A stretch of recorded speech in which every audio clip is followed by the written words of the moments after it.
How did I get here? The path on which I started has become flooded with unexpecteds, eventually pulling me beneath the surface. I pop back up, desperate for air, unable to see the shore. My hope soon fades to darkness. I'm drowning, helpless to move forward, awaiting the inevitable as I grasp for something, anything that might save me from going under. While we may not literally find ourselves in a body of water, the feeling we're drowning within the river of our lives is a difficult reality almost every one of us face at some point. Stuck in a whirlpool of motion outside our control, hopelessness takes the reins as our breathing becomes labored and our vision clouded. The very thought of being back on solid ground seems hopeless, while outsider suggestions to dream of a better future feel ludicrous. Well, I'll speak regularly about the value of stepping outside our habitual sleepwalking lives and opening ourselves to new potential. The reality is many of us aren't sleepwalking at all. We're drowning.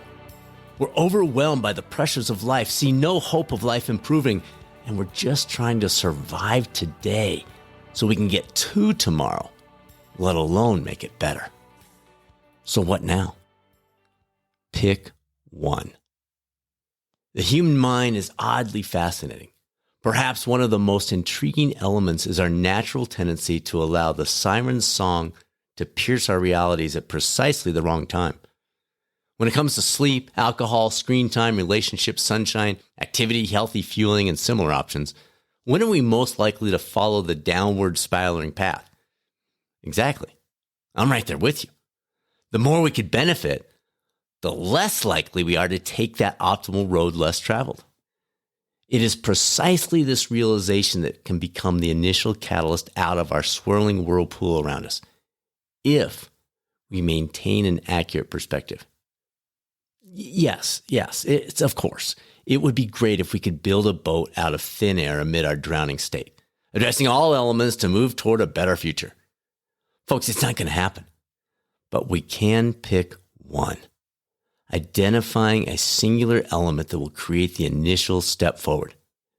However, in doing so, we must make certain it is foundational rather than sensational. Con artists promise a speedboat to those drowning.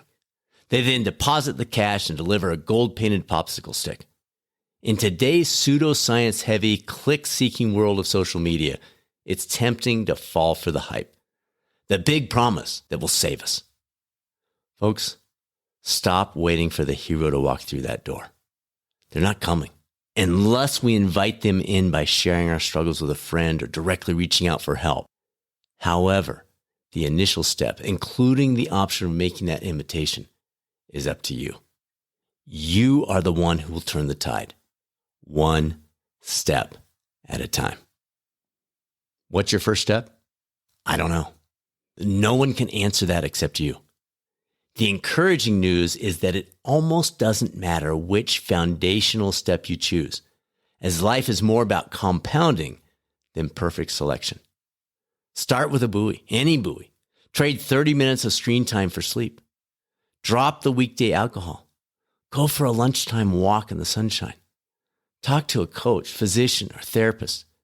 Nix the fast food. Call that friend. Any of these or other cornerstone components of move, fuel, rest, and connect can provide that initial buoy to which you can hold, catch your breath, and continue forward. Don't initially set expectations involving timelines or any other steps. Pick one. Build consistency and allow the compounding to garner traction.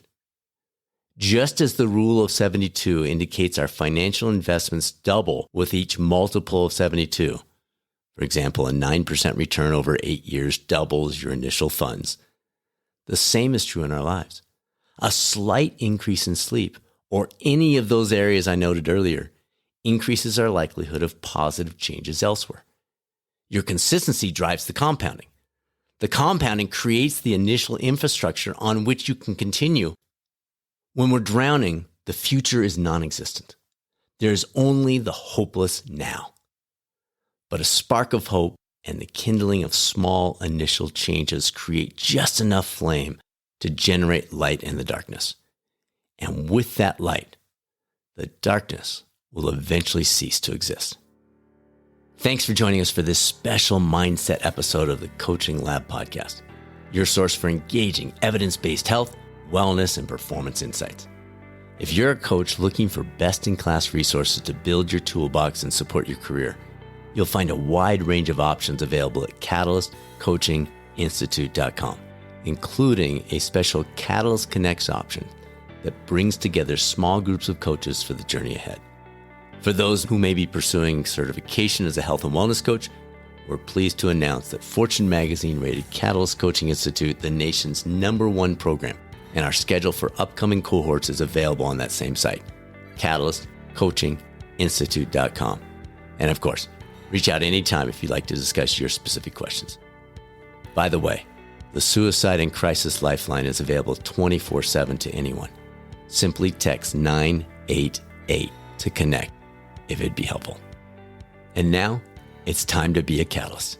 This is Dr. Brad Cooper of Catalyst Coaching. I'll speak with you soon on another episode of the Coaching Lab podcast, or maybe over on the YouTube coaching channel.